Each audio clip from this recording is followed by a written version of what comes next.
we are going to move on to our next part, and that is our panel. And in this panel, we're going to talk about the finance side. And we will explore initiatives, ideas, and concrete examples on how investment in sustainable local energy, sustainable energy, and smart solutions can help to help create resilience in cities, whilst keeping them livable and affordable for citizens. Ladies and gentlemen, may I introduce our panel of today. Let's get them on stage. Yeah, thank you. Come and join us. And we have two of our panelists online as well. Thank you for joining us. Have a seat. Oh, you're going to take away this. Oh, that's super. Merci beaucoup. Thanks. Oh yeah, Georg is coming. Yep, thank you. And we have two of them online as well. Shall we just start with, I'll get to you, thank you. Shall we first give them a round of applause? We'll start with our guests online, and then I'll get back to them because we'd like to, just to have some kind of opening, just some introduction. But first, we have João. João Dinis is over there. Hi, João. Where are you calling from? Hello, good morning. I am coming from Portugal, from the lovely city of Cascais, which is on the outer skirts of Lisbon. And okay. We are a coastal municipality stuck between the ocean and the protected landscape of a mountain range. So a beautiful place to be today. Great. The sun's shining here as well. Is it shining? I suppose it's shining in where you are as well, right? Yes, inevitably. Of course. Yeah, okay. Yeah. Yes. Yeah, good. Thank you. Then we have Panayiotis. Panayiotis, could you... Good morning also from me. Yeah, where are you calling from and who are you? I'm calling from Athens. I advise Aradippou Municipality in Cyprus. The mayor sends his regards. He's on another conference right at the same time, so he couldn't attend, but he sends his regards. I am a researcher, collaborator at the National Technical University of Athens, and I have been advising Aradippou progress since 2014 towards becoming a smart city.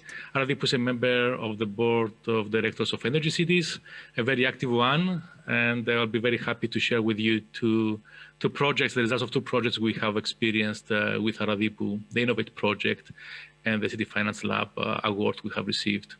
Great, thank you. So in short. We'll get back to you in a minute, thank you. Okay, great, thank you. Yeah, Eleanor, could you introduce, yeah, you can grab a microphone, please, yeah, and make sure you keep the microphone close to your chin, yeah.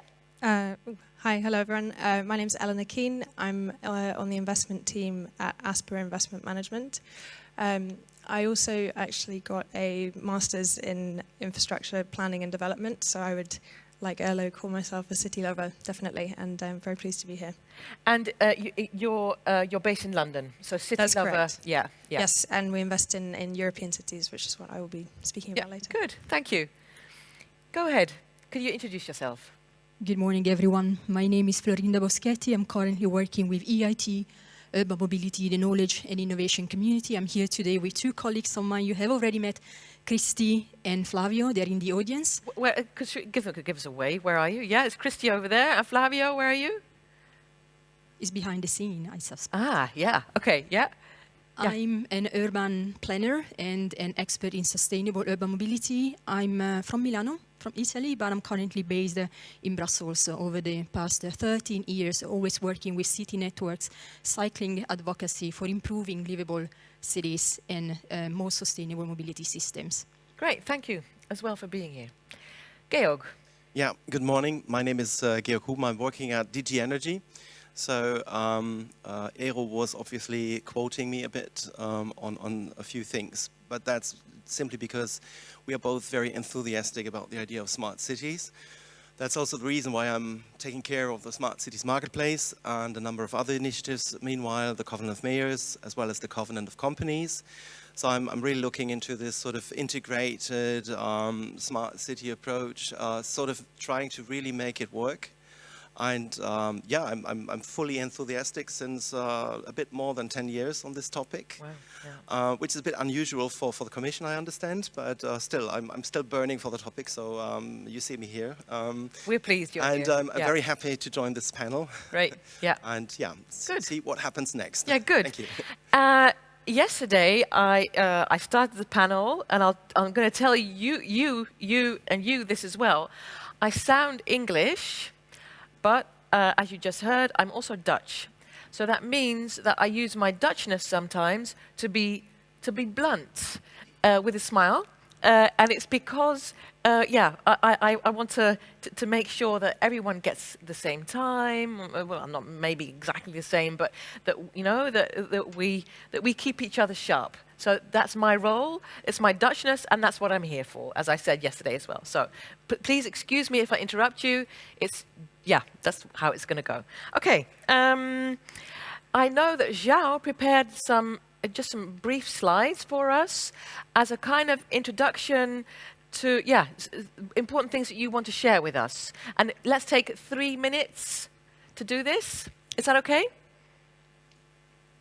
That's very much okay. I just Good. want you to envision a bit of what we do here. Well, first of all, in Cascais, thank you.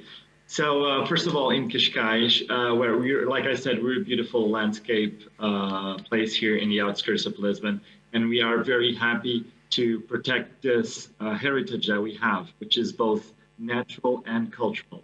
Well, of course, in the late 20th century, we have to understand that to preserve this, we need to engage in a new lifestyle where we must oblige with the needs of the climate action, as well as the efficiency of the energy resources that we have. Well, like Ilko just said in the first part of the presentation, this is not necessarily a question about the money. This is more a question about the challenge that we have. And when we say we say all of us in the cities who work and live in cities, of course. Of course, that for us to do so, when we are engaging in resilience, we are doing an investment. This has been studied throughout the last 2 decades. There's thousands of studies that prove that if you invest on resilience, you are actually investing money on safeguarding for the future occurrences when it comes to climate or weather events. Not only that, but like the European Commission said itself in its European adaptation strategy, we have the majority of the actions can be classified as nature-based solutions or green solutions. Well, of course, these are extremely intelligent to use because not only do they green our cities, but they also provide us with the safeguarding that I mentioned when it comes to extreme weather events. So we are actively engaged on that. But that's just one side of the coin. So the other side of the coin is obviously mitigation. And mitigation not only helps us to reduce our vulnerabilities, but our energy resilience and our independence increases significantly. So what we're trying to do here in Cascais basically is just we are trying to foster more energy independence towards families and local stakeholders. And the reason why I say this is because you cannot see me today, what I can see from outside the window, but you can see from this photo, is that we have over 300 days of sun. So that's over 300 days where we can produce our own energy through photovoltaic production schemes, which is something that we don't have much at this stage. And it's something that we must understand that this is the future for us as well. So not only this is relevant for the current scenarios, but for the future as well. We are trying to, maybe the next slide, please. We are trying to, thank you. So this is Cascais, by the way. We are trying to engage with all this landscape that you can see this to benefit our carbon neutrality 2050. Yes. João, you're 2 minutes in already, just so you know. Okay. Yeah. Okay, thank you very much. I'll be swift. Just one more minute, and maybe you can move on to the next slide, please. So what I mean with this is that we are heavily armed with strategic planning. So we've done the climate adaptation strategy, we've done the SDGs 2030, and now we're talking about the carbon neutrality route 2050. So this is extremely relevant for us because this is how we envision the future of the city, and we can finally break loose of what is the dependency of external energy sources and dependency on them. So we're trying to give families through a lot of regulation, incentives, but also investment. This is very important because when we talk about energy investments, we're talking about return of investment in the short to medium term. And this is a significant shift on the way that we plan, we use, but most of all, we live in our cities. So let's keep it like that for this moment. Thank you. Great. Thanks, João, for this. And I'm so jealous of all those sunny days. So thanks. So to move on to another online panelist, Panayiotis, you had some slides for us as well? Yes. And also, I'm going to give you 3 minutes as well, and I'm going to be strict. I'm sorry. Okay, please remind me. Yeah, no problem. Thank you. So I can't see the slides, maybe. Yeah. Okay, so it's a great pleasure to be here introducing Aradippou Municipality in Cyprus, a very active municipality, small in terms of population. It has more an industrial character, industrial zones. You see, Aradippou is a member of the board of directors of energy cities. You can see some photos from the different missions, different meetings we had over the years with the mayor Evangelos Evangelidis since 2014, and we continue the journey towards energy transition and having Aradippou becoming a smart city. We can move to the next slide. Aradippou Municipality itself is a very vivid town with ancient history. The St. Lucas Fair in Aradippou every October has recently been included in the UNESCO Intangible Cultural Heritage. You see a few photos of how people embrace different events just to get the spirit of the town. We can move to the next slide. Two of the major projects that have contributed to the progress of Aradippou over the years are the Innovate project, as I have referred, coordinated by Energy Cities, a flagship project for one-stop shops for the Commission. And one-stop shops, in brief, not in brief, we can talk, we can give seminars about one-stop shops for days, and it could be an academic class by itself. A joint research center report exists, which refers to all one-stop shops. Here you see photos from the meeting we had in Aradippou with all partners, or 12 partners, including the Smarter Together project. We had a joint event where we exchanged best practices and the comments from our colleagues in Vienna, Munich, and Lyon in their respective websites, where we examined the different models in energy efficiency that can be applied to different settings. You're we 2 can minutes go to the in. next slide. You're Okay, two, thank you're you 2 very minutes much. in. Yeah. We have 1 more minute. Yeah. We can move to the next slide, where we can see the results of Innovate on a pilot phase, 20 houses, impressive, having 67% reduction, clean energy to replace energy coming from the grid. We can move to the next slide. This led us to submit an innovative solution to the City Finance Lab Award. We are honored to have received the 2019 award. The award has produced the study. You see the 3 studies. The main result is that it's feasible to finance SECAP actions through the international carbon markets. We did that in a research for Aradippou, but this can be applied in an EU-wide manner to finance SECAP actions of all European cities through carbon markets. Of course, we need the intervention of the Commission, and institutionalization of the process is needed. But we believe that if this happens, it's going to revolutionize the way we are approaching the problem of or the process of energy transition. Great. And this concludes my presentation. Thank you. Thank you, thank you. Thank you for this introduction. We'll get back to you later on. I'm going to move on to our next panelist. Eleanor, you had some slides as well for us, right? And you're going to click yourself, I see. Yes. Good. Thank you. So Asper, just to begin with, is a specialist investment manager. We manage money for pension funds, large institutions, for the European Investment Bank as well, actually. And we're 100% focused on sustainable infrastructure.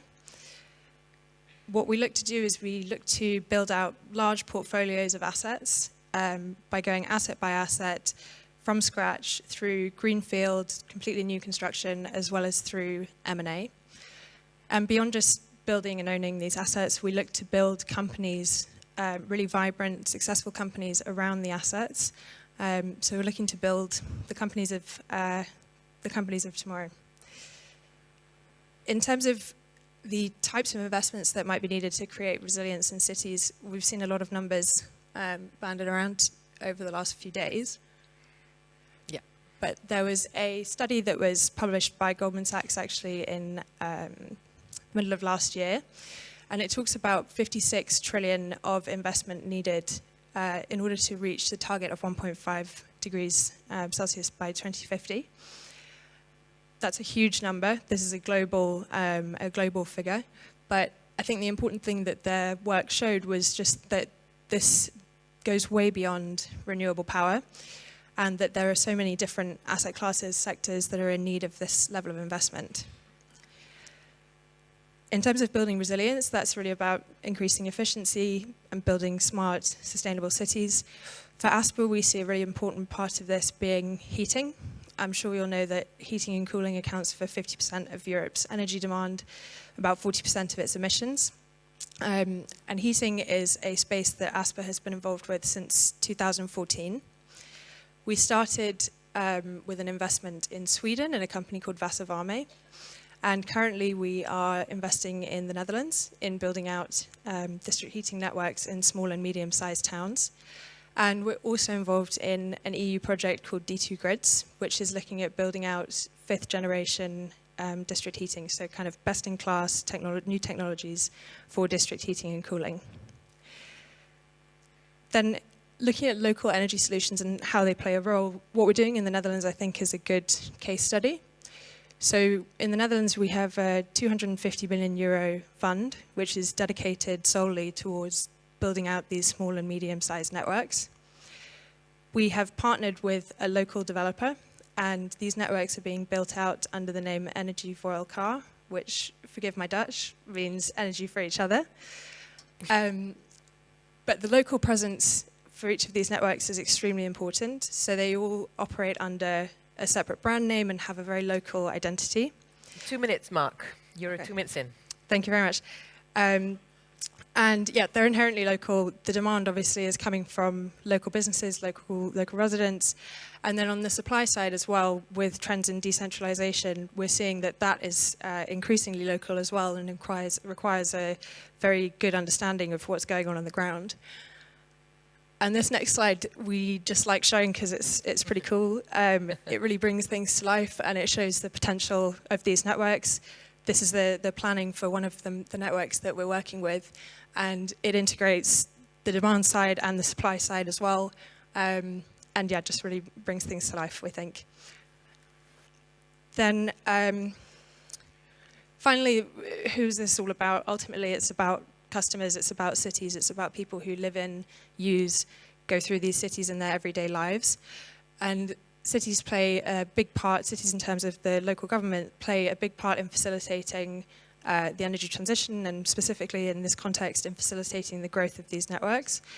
So what we see as being very important is cities' roles as facilitators and joining up the dots between projects, investors, policy, and most importantly maybe communities, because these are not assets that are typically very well understood, and there's a big role for municipalities we see in terms of aligning on and communicating the benefits of these networks to local residents. And I'll leave it there. Thank you. Thank you for this introduction. I'd like to go to our fourth panelist, Florinda, Could you share with us what you feel is really important for us to know right now, up front? Yes, I have already introduced myself briefly, my colleagues as well, so you know we are here. You can get to know us much better throughout the day. But for those who are following us online, coming quickly back to my new organization, EIT Urban Mobility is an initiative. It's a knowledge and innovation community on urban mobility, which was launched in 2019 by the European Institute for Innovation and Technology with their headquarters in Budapest. So within the framework of Horizon 2020 in European Commission, this initiative, this organization is receiving a big grant to manage over the next 15 years to support the urban mobility and transport ecosystems. This initiative is connecting the different communities across 5 regional hubs in Europe and is bringing together the public and the private sector, universities, academia, as well as startups, scale-ups, so the industries and some corporations, and the citizens. So this is the quadruple, if you like, the quintuple helix approach that the initiative is trying to embed in all its activities. And since I have 3 minutes, that gives me sufficient time to outline the 3 impact investment areas that EIT Urban Mobility Knowledge Innovation Community is currently focused on. First one is accelerating market opportunities through the innovation projects that the KIC is co-funding together with a growing partnership of over 250 partners. So this is about really working with very high technology readiness solutions, TRL 7 and above, testing solutions that work with cities, with towns, with metropolitan areas in Europe. And I'm happy to say that over the last 2 years, since the foundation of these initiatives, we have been working in over 60 innovation projects. Currently, 40 cities are involved in 2022, and we've been able to support over 30 prototypes and commercial innovations ready for market, for scaling in other cities that can pick up these innovations that work. The second impact investment area are education and training. I think we can all agree education is fundamental, and there's a big need not just to educate the next and upcoming generation of transport and urban mobility professionals and practitioners, but there's also a need to upskill those who are already working in a sector, the transport and mobility sector, which is changing very fast. And the energy topic, access to funding and financing opportunities, dealing with data, coping with the challenges of the major trends that are currently the transport sector facing requires new skills. Think about, as I mentioned, data, artificial intelligence, decarbonizing and electrifying the transport system, but also automation and digitization. We need new skills, we need new mindsets, we need new approaches, we need also fresh brains. So there's a lot of investment made in the education and training programs. Third impact investment area, this is about investing massively in this initiative in innovative entrepreneurship. I mentioned startups, I mentioned scale-ups, small and medium enterprises. So there's a big bunch of investment which is done on an ongoing basis on a rolling basis to incubate, coach, and mentor more and more startups. This means investing in those which are the most successful companies because they have proved with their solutions that they have a market of opportunities and access as well. Access the market, but also to address those challenges which our cities are coping with. And over the past 2 years, we have supported with all these accelerator and scaling programs over 120 startups. Great. So to just recap, 3 impact investment areas: innovation projects, working with cities as living labs, co-develop with industry the solutions that work for others to pick them up and scale. Education and training, working with the new generation of professionals and upskilling the city professionals working in the sector, and fostering green and healthy jobs through startups and scale-ups, so innovative entrepreneurship. Thank you. Florinda, thank you very much. Your neighbor was was beaming when you said certain things. And Georg, could you explain to me, because I know we spoke just before we came on, and could you explain why are you smiling so much? Yeah, because what has been said by my fellow panelists and also by the cities is just resonating so well with the future picture or the future vision of the marketplace. What it is all about is actually really trying to establish this 360-degree approach. So far we have tried tackling the issues in cities only with cities. Now, I think this is to some extent not complete. What we need to do is also involve companies and startups in this picture. There's another dimension to it. If we speak about really big cities, big industries, and big investors, then I think we look at something which is well established, it's working, it's kind of, it's kind of going well. But if we go a bit downscale and look really at the small, mid-sized cities, at the smaller companies, the startups, the private banks, the small investors, private investors maybe, this is not working really well because this is connected to a higher risk, to lower volumes, speaking in financing terms. So this is exactly what we are looking at the moment, also with the next term of the marketplace. What we really hope to establish and to trigger is a narrative which is solid enough also for small and medium-sized entities. So really to make it work, because still small and mid-sized cities as well as entities, let's say more broadly, are representing the biggest share of the urban context. So we are not looking necessarily at the biggest cities and the biggest companies. We are always kind of looking at those ones who are most needy. So in that case, and what both all panelists have said is resonating extremely well with this future vision. Yeah. We really need to bring in something new to the plate, and that is trying to establish a more consortium-driven approach, a more coherent, consistent, inclusive, integrated approach, also to financing. And that means that we need to get on board also the companies, essentially, and the startups and so on. And so I'm very happy what the colleague from EIT said. Great. I mean, this is exactly Yeah, it. exactly what you're talking about. Because that also means that you would, if we're talking about investors, that you would have to broaden the scope of investors. So it wouldn't be Eleanor from a big company in London with the huge banks, the huge pension funds. It would be different than that. Can you give us some insights? Yeah, I mean, it's all about having the right scope, I think. So, of course, we are not saying, or I wouldn't say that big investments are not needed. Of course, I mean, just listening to my predecessors and also to Eero when he was giving his speech, I mean, there is this massive need for investment. So we cannot deny that. However, what we need to do is come to a narrative which allows for example, aggregation of demand.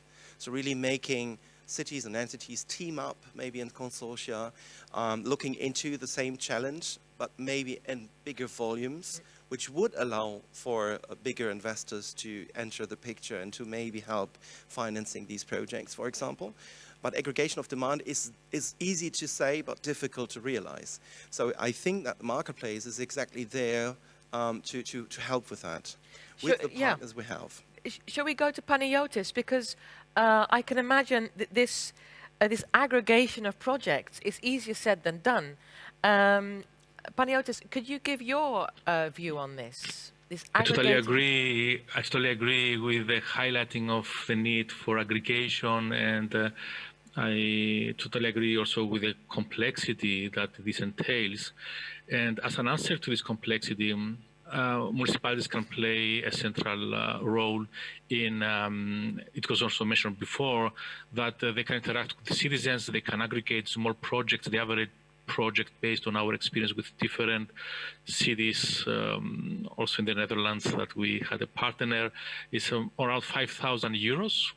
So which bank is going to address a 5,000 euro investment by household if we're talking about trillions of investments? So we need someone to do the aggregation at local level, and this can be performed by municipalities nicely through one-stop shops, and that this is our proposal for aggregating projects which can be certified and then can be marketed to the financial markets, to the carbon markets, in order to receive funding. And when we talk about trillions, exactly, we envision a financial marketplace which can, a stock market, a financial, not a stock market per se, the marketplace of carbon certificates that can finance this part of these trillions that are needed.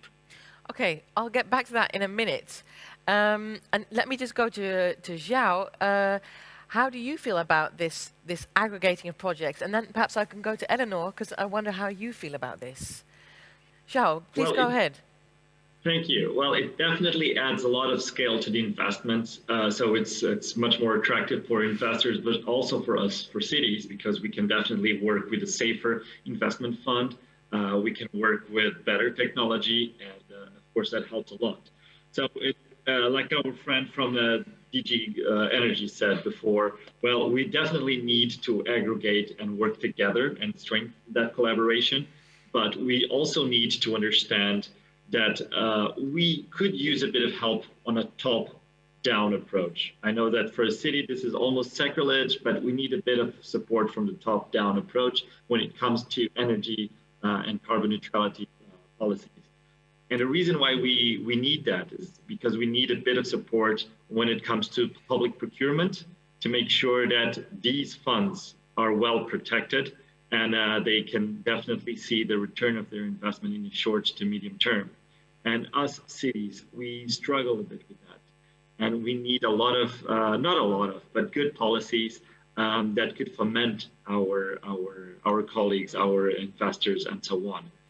And rest assured that our policies state, and our studies state as well, that you can get up to 9 euros for every euro that you invest in climate resilience or carbon neutrality action. So that is very, very interesting for us. So why is it not just booming out already? Yeah, that's one of the reasons why we need to understand how we can act together on this. So you and me and everybody else. Yeah, and everyone here online and everyone here in the room, and much bigger than that. I'll go to Georg in a minute about this top-down approach, because and also to you, Florinda, of course. Eleanor, could you react on this aggregating of projects? Yeah, absolutely. So volumes are important, absolutely. But when projects don't all have to be at the same stage, they don't all have to be ready to go from day one in one nice, neat little boxed up package. But what we're looking for as investors are businesses that can scale. And with district heating assets in particular, we see that these things just keep growing and growing and expanding and adding new customers. So we're looking for value creation from scale economies and from network effects. And so it doesn't have to be one neat little package, but like I said, volumes are, yes, they are important. Yeah. Thank you. Thanks for that. Florinda or Georg, would you like to react on this top-down approach? Who's willing to grab the microphone? Florinda, I see. Yeah. I can give it a try. Let's see if I can make some examples, and always linking a bit back to my expertise in sustainable mobility.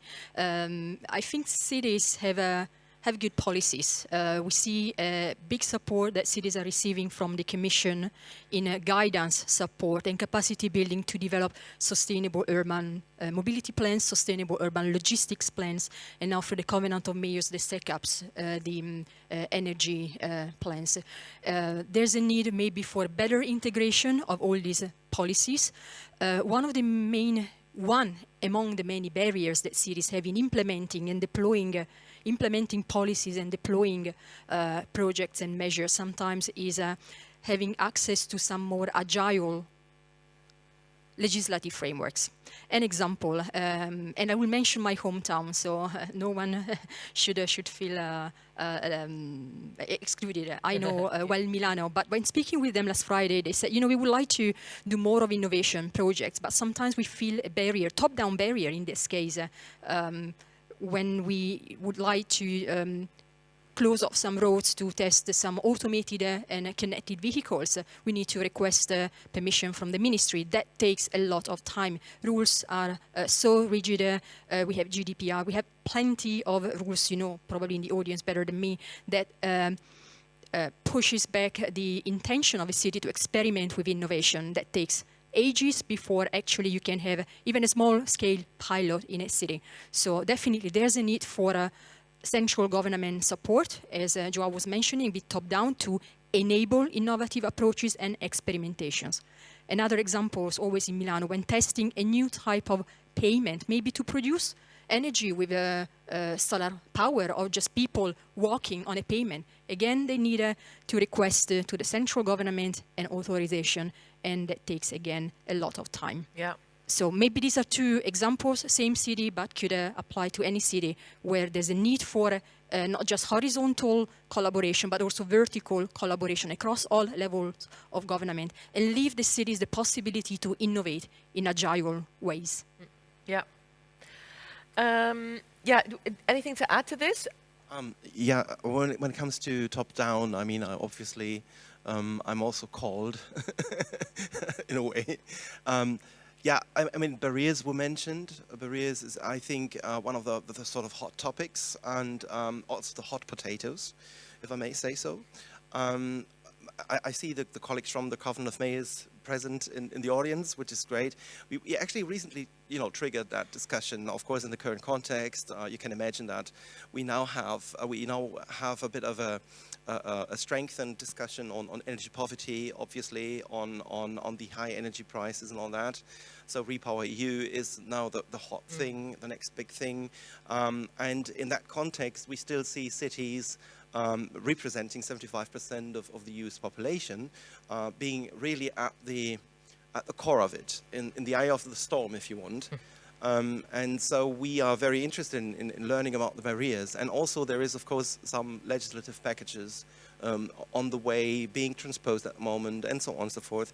There is energy communities, the whole work on energy communities, which is kind of looking into specifically that area. So how can we enable a more flexible approach to the market, like by prosumers and communities who actually create produce their own energy, take part in a more flexible energy market. Keep the microphone. Sorry. Yeah. Take part in a more flexible energy market. And so we are very aware. Yet, of course, we also acknowledge, like João did, this is a very complex issue at times, because also in member states, these things are transposed and regulated differently. In the possible sort of frameworks we work in. So we are aware, that's what I can say, I think, and we are very interested in learning how to help cities, if you want, top down, to break these barriers somehow, to help with overcoming them. And then for the bottom up, we are here, I guess. So, for the marketplace, it's pretty much bottom up. So it has to work both, I think. Yeah, good. Who are the colleagues that you mentioned that are in the Covenant of Mayors? Can they just wave their hand so that if someone wants to say, I want to talk to you guys, you're in the front row, if anyone wants to talk. Yeah, okay, good. We have a Slido question, and I'm wondering, could we have the Slido on the monitors so that I can see the Slido? And perhaps we can all grab our mobile phone, and you can go to slido.com. And let's see the not the hashtag, the number, the code.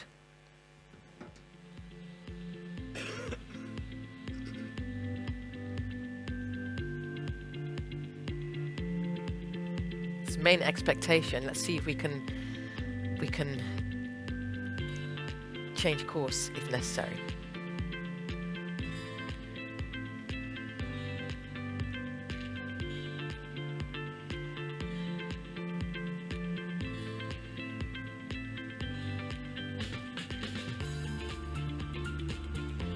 Is anyone able to get online? I see 0 people online. Oh, it is. I see on my monitor, I see 0. Oh. Yeah. Okay. 2. Yeah, good. It's working.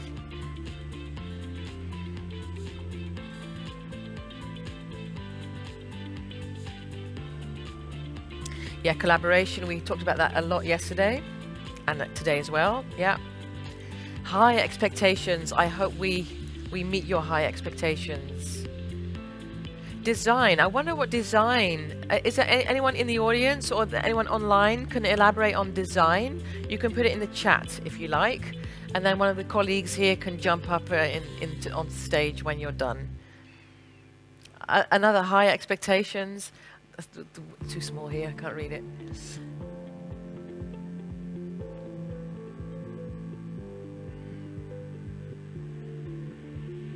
Yeah, public-private partnerships. That we talk about growing the, broadening the scope 360 degrees. Yeah. I'm looking at the panelists, and you can see the words. Is there anything that we need to discuss that? Oh yeah, we need to talk about that. Or do you feel we're on the right way?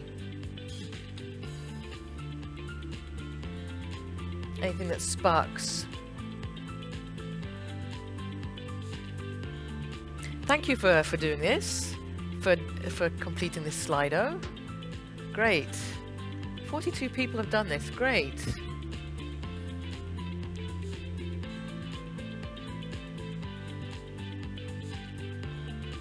Yeah, what I see about innovation. So thank you for doing this about innovation. And I'm going to bring this. We're talking about top down. I'm going to bring this all the way down. Because as a citizen, all of us, we have a home, and we want to, you do home improvements. We talked about one-stop shop yesterday. It would be great if I, as a citizen, or you, as a citizen, could just look online. Okay, where can I get extra financing, subsidies for investment? And Panayiotis, can I go to you? About citizen investments. How do you engage your citizens to invest? Well, actually, this is apologies. Are you okay? I'm fine, thank you. Citizens' engagement is not an easy problem to tackle. The voice from the municipality itself said that citizens are asking for some kind of rewarding for their efforts. We're asking from them all these things that even governments or at regional level or local level are not able to do. We're asking them to invest on their own homes with a lot of investment needed, large part of the energy transition. So we have tried to provide rewards to them. We saw it worked, it accelerated, and it creates a feeling of fairness. And this is aligned with the overall co-design approach, participation of citizens, and ownership of the whole process. And in order to do that, we need, of course, that goes at the pilot level of 20 houses. In order to financially sustain the solution, we need some source of funding. And the most fair way to do that is to connect these citizens to the polluter pays principle. So polluters should pay for the investments performed by citizens. And this can be performed through the international carbon markets or any other mechanism that can be invented that can purchase the certificates that are generated from citizens. Okay. So in brief, that. Yeah. Thank you. Thank you. Any panelists who want to react to this? That the polluter pays direct to the citizens. It trickles all the way down. How do you feel about that? I see you nodding, Georg. Yeah, I mean, that's one approach. When it comes to innovation, we should, what I was referring to when saying 360 degrees approach, really means that no solution should be pushed away. We need to allow for it, and João already said, it's not an easy job. engage, truly engage with citizens, because many of the citizens also to find the right language. I mean, in this panel, we know what we are talking about, but perhaps speaking to people on the street, we would need a different narrative, a different language. So totally accepted, but maybe it's also about keeping our minds open to other solutions available. Okay. And yeah, I mean, this is for me also innovation. It's not only technical. It also relates to social innovation. So how do we actually reach out to those ones who are most needy also of change? So how do we really make this a multiplication of things? Like citizen engagement is really about all that. It's really multiplying the idea, having broad support from the public, from those ones who are supposed to benefit from what the city hall decides in the end. Yeah. So it's really 360 degrees, and the sooner, and that's a bit, maybe a call to the city still, because what I perceived, and it's really perception, it's not a scientific founded thing. What I perceive is that cities are still not in this role of facilitation, a market driver. Also when it comes to procurement, it's not really a need-driven approach necessarily. It's more like reacting to what the market offers rather than turning inside and speaking to citizens and truly understanding what do we need next. Yeah, and I can imagine that for you as an investor, that you would like to have the citizens on board. So you have the municipalities, of course, you don't speak directly to citizens, but still, how do you feel about that, so far away? Well, I don't speak to very many citizens personally, but obviously the company interfaces with them every single day. Public support for these projects is crucial and would certainly be an enormous obstacle to getting something built in the first place and certainly to growing it afterwards. So it's extremely important. Part of the engagement with the community has to come from the municipality, and I think that that's best done through a very clear and explicit plan and a vision. In the Netherlands, they have these heat transition plans, which each municipality publish, and those de-risk a lot of the political risk around growing these investments. But the company also has an enormous responsibility towards communicating towards customers and to the broader community as a whole, because we're quite imposing in the community. We're digging up roads. And so from our perspective, it's been a huge effort on the part of the company, and something that we are encouraging as much as possible to try and get the benefits of these and the workings of these networks and proposals communicated properly, and also with the objective of empowering citizens to make well-informed decisions about their heating, about their energy use. Yeah. Florinda, would you like to react to that? But I have a question for you as well. But so if you want to react, please go ahead. Very quickly, I totally agree with both, with Eleanor as well. It's fundamental that the cities take an active role in engaging with the local communities and the citizens. In EIT Urban Mobility, we have experimented with some approaches to bring new technologies forward to enable better engagement with the citizens, working with households, with children, the next generation, who will make mobility choices very soon. So there's plenty of results that are available for other cities to pick up. So it's always about scaling solutions and approaches that already prove successful. I think citizens care about what happens in their street. They care what happens in the neighborhood. If we think about approaches like the 15, 20 or 30 minutes city, that's what matters to the citizens, not maybe the entire city, but what happens on my doorstep, my street, my neighborhood. So it's fundamental to look forward to bringing these changes in the local neighborhood and environment to them and enable them to take decisions together with the decision makers. I think this is in line with what Eleanor was saying. Great. We can close this Slido. Thank you. My question for you is, because I'm taking you all the way down, now we're going all the way up. Florinda, you mentioned that you studied how much will this transition cost? And you're laughing because, that's because we have all so far talk about the cost of this transition. And there are multiple studies that have looked into the figures, and a massive amount of figures, depending whether we look at energy or we look at mobility, or reaching the Green Deal targets, or reaching this decrease in temperatures by the end of 2030, 2050, or the century.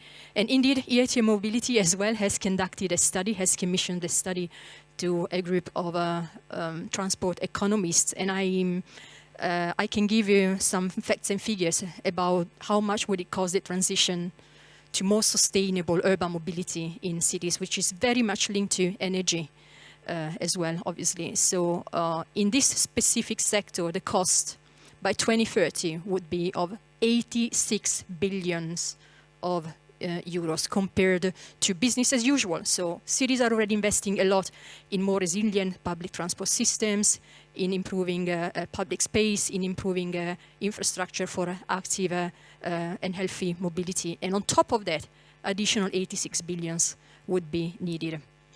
The study has also calculated the net benefits for the cities, summing up to 177 billions by a horizon of 2030, which makes a net benefit for the citizens of 128 euros per year. The study looked as well at the return on investment, and it turns out, again, by modeling 3 different scenarios of transition pathways in over 800 cities in euros, that by investing €1, you get a return on investment of €3, which is split in non-equal parts on revenues, but also on savings on externalities. So cities would save a lot on reduced fatalities coming from road accidents, improve the health conditions for becoming more active citizen, walking, cycling, integrating their daily mobility habits with the use of public transport, shared vehicles, but also reduced exposure to harmful air emissions. Okay. And the savings are, just the last figure, 79 billions of costs saved. Big figures there. Big figures. Thank you. João, because I'm looking at the time, we can talk like for hours on this subject, I feel, and we had this beautiful word cloud of questions or interest from the audience. But João, I would like to take it just slightly lower again towards cities. What actions are you taking towards affordability to ensure this transition? Well, the first of all is that there's a key word here, which is incentives.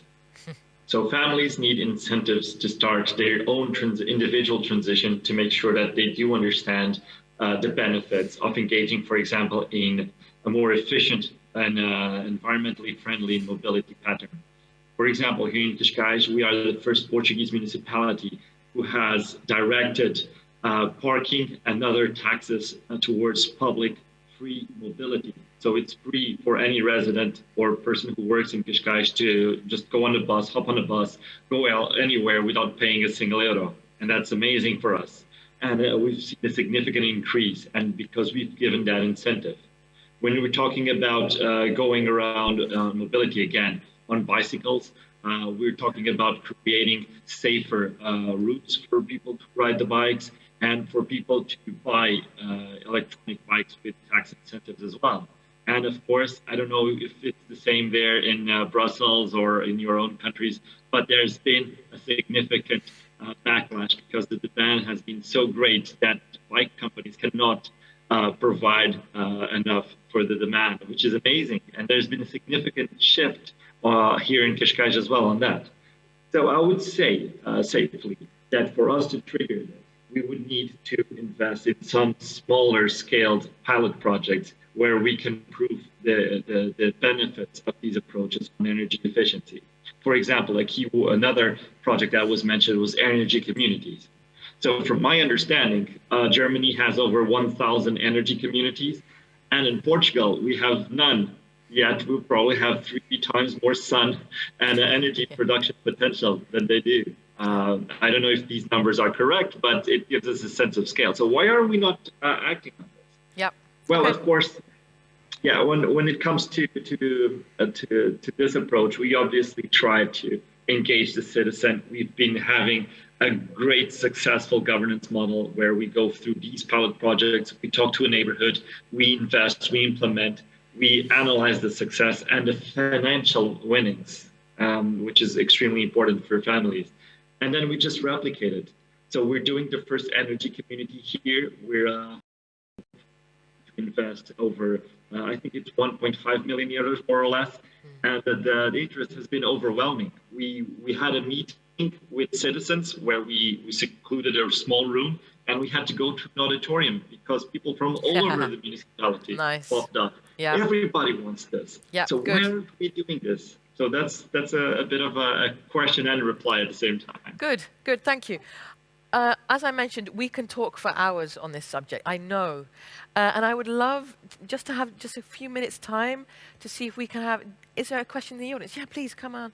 Oh yeah, I see one as well, yeah. Go ahead. Thank you. Careful for the, yeah. Yeah? Okay, we heard from the keynote this morning and also several of the panelists about this gap between the investments, the public investments that are going to be made and what would be needed to reach climate neutrality, right?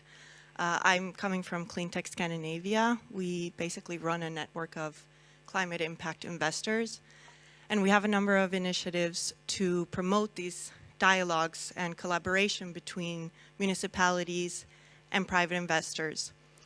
And something that we meet in our work is an attitude of resistance or suspicion, you could say, on the part of the municipalities, and that's something that hasn't been brought up today. Okay. And I want to ask the investors here on the investor side, whether you meet that and how you deal with that, and then on especially the EU level, what is being done to change that mindset. Interesting, thank you very much. Yep, good. Yeah. So we, yes, occasionally encounter that, at least to begin with. Our investment strategy is to partner with local developers that have a local presence. Typically, they will already have quite a positive working relationship with the municipality. That helps massively. But also, there's not really any reason why, as an investor, you should be misaligned with the municipality. Fundamentally, socioeconomic benefit is good for everyone. Oh, sorry, yeah. I wanted to say also, especially issues like ownership of infrastructure is what comes up. Yeah. Ah, okay, thanks. And thanks. Answer That point directly. Ownership of infrastructure is a conversation. It's there are questions around allocating risk to who's best able to deal with it. Often municipalities do not currently have the skills in-house to deal with that risk effectively, and often there's an acknowledgement of that. But I think in many places it is still an ongoing conversation, which we're very much engaged in. Good. Thank you. Thank you for the question. And thank you for your answer. There's a question over here, yeah? And a question over there, yeah. You were first, so... Go ahead. Yeah, thank you. I have a question also for Mrs. Keen. You showed the graph of Goldman Sachs with the investments needed. And it was a lot about energy systems, renewable energy production and so. But I didn't see anything on energy efficiency. And if I may complete the question, so I want to say something. Yeah. And many studies indicate, like the International Energy Agency has pointed out also, that what on the production side, it's fine with business cases. It's the efficiency side that is a hard nut to crack. And today, households, if they need to be helped, they need to be helped on energy efficiency, and that's long-term investments with payback periods of 30, 50 years. Let's say, if you work on the building envelope. We know that we need one-stop shops. Are you going to finance those one-stop shops if they're set up by municipalities? Because that's really the hard challenge to address today. Yeah, we've heard that quite often, the one-stop shops. Eleanor, go ahead. So it is a hard challenge to address, certainly. we've seen in some instances, typically the proposition that we're making when it comes to heating and to energy efficiency should be compelling in itself, especially versus the alternatives that are available for sustainable heating of an individual home. What we have seen in some instances is for those homes that are most inefficient and need huge amounts of retrofitting and investment from the homeowner, we've seen the municipalities sometimes subsidizing those works in specific areas, in specific building communities where the housing stock is particularly inefficient. Going forward, there's going to be a lot more work needed on that, and the financing mechanisms for that, I think, is still open to discussion and something that we're actively looking at. Good, thank you. One last question from this audience, and if we have anyone online, please feel free. Yes? Yes, thank you. Good morning. I'm Paul Kurtevels from the Bouygues construction company in France. It's just I saw this 86 billion needed for transport to 2030. Can we save 1,000 euro to repair the traffic light on Rond-Point Schumann, which has been broken for 4 years? So what I mean by this example is that before we talk about trillions, we should audit not only houses like Erioalio said this morning, but audit cities with all the nudges, all the little things we can do to save energy and reduce CO2. Yep. So one traffic light, 4 years, Rond-Point Schumann. Yeah. And the other mention I want to do is that it's not only the energy prices in construction. Right now, the availability and price of construction materials is exploding. So business models are impossible to make for the moment. Okay, there's a more statement. Yeah, and I think we can agree on that. Oh, yeah? Yeah? I can react. Thank you. Yes, yeah, go ahead. I wonder if the application that Brussels is using, Ping My Road, could work to fix, it's not working for traffic lights. Damn it. Because I used it to fix a big hole in Schumann, in Rue Archimede, for those who are in Brussels, when I was cycling to my office, and they did repair it within a few weeks. So I'm not responsible for this, but I think there are some technical solutions that could support cities to get real-time information where to fix infrastructure to make it safer. So this is partly maybe answering to the question. And if I could do a joke about the figures. Well, Twitter was bought for $44 billion, right? So the money is there. The richest man in the world could fix sustainable mobility in Europe by 2030. Like this. Yeah, I don't think so. But it was a bad joke to me. Should we just do a hashtag or something? Can someone think of a hashtag and then we can bombard Elon Musk? Okay. He's a new owner, right? We have, because I'm going to round this up, we're almost finished here. And I'm afraid so, because once again, it was lovely having this talk with you and you guys online. We have different people in our audience. We have solution providers, research institutions, governments, political attendees, investors, city responsibles. So, dear panelists, if you were to pick one of these groups, and you just in one sentence, what message, what tip, what would you like to say to one group specifically? Who would like to start? Georg, go ahead. Yeah, I actually don't want to pick a group. I'm sorry to spoil you that Okay, game. that's fine. I think it's about finding the right narrative for all these groups. As said before, I mean, we had this intervention on incentives, also from João. I think it's all about incentives. To sell the idea of a smart, climate-neutral city to everyone. Whoever it is, and whatever role he or she takes in this, let's say, process or project. So I think it's a lot on narrative, a lot on the words we choose, a lot on the scope we choose, and maybe a step-by-step approach works. So let's start with the traffic lights, Paul. So, I think that would be my takeaway. Thank you. let's start, let's go ahead, but let's also think about the narrative, which Good. might be different for the different audiences we have. Great. Thank you. Thank you. João or Panayiotis, any message you would like to send across? I see my screen projected, so I'll take. Okay, Panayiotis. The floor is yours. So, thank you. Well, me too. I will not address a specific group among the participants. I have a message for everybody. We need collaboration. We see the gaps, the micro level. Financing, investing, and the macro level, the one that investors are looking for, and also the gap of collaboration between municipalities in different problems and large investors. So we do need a central point where we can bridge these. I think one-stop shops can be central points that have been tested effectively within Europe in multiple occasions.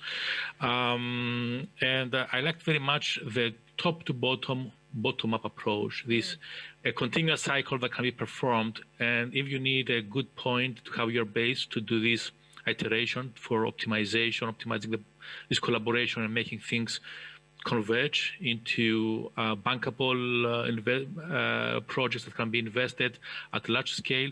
I think one-stop shops and the role of a municipality acting as an aggregator is one of the many good solutions that we can propose. Thank you. Thank you for this. João, anything that you would like to say?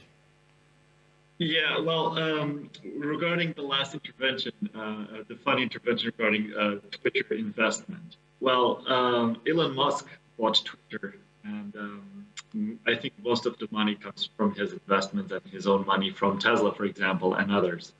So if you look at that example, that's a transition company, because before Tesla existed, we citizens still looked at electric mobility from quite afar, from something that would only come in 100 years, and that changed dramatically in the last decade, didn't it? And there's a reason for that, because this is a good investment. So let me direct my very short speech to the investors that are here, which is families are very much aware that this is an excellent example. It brings them more independence, it brings them savings, it brings them ecological behaviors, and it changes our lives forever in cities. And we are definitely heavily investing on providing support for families to change their lifestyles. And of course, we are active individually and collectively. We are active agents of change, and we just need a bit more support when it comes to regulation and public procurement. Okay. Clear message. Thank you. Yeah, thank you, João. Thank you. May I go to Eleanor? Yeah, thank you. I think my main takeaways from this message is again about coordination, getting investors, policymakers, projects all to speak to each other. And a big part of that on the side of the investor community, I think, is going to be getting comfortable with the inherent complexity of these projects, which are within growing, dynamic, lively cities, and getting comfortable with the understanding the risk and being able to get comfortable with that. Thank you for this. Florinda. Last but not least. Yes, so collaboration opportunities. I would like to highlight that there are a number of open call for proposals that EIT Urban Mobility is currently supporting. So the message goes out to all of you online here, whether you are a university, research center, startup company, or a city.